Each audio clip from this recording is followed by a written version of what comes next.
To turn on or off new followers notification in TikTok. In Android phone. Open TikTok app.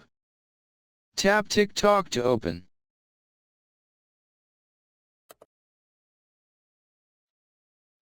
And then tap Profile.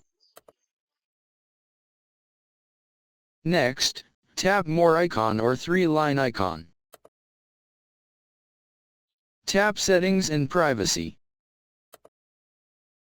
Tap Push Notifications. And then on New Followers. Switch until green to turn on, or tap until gray to turn off notification.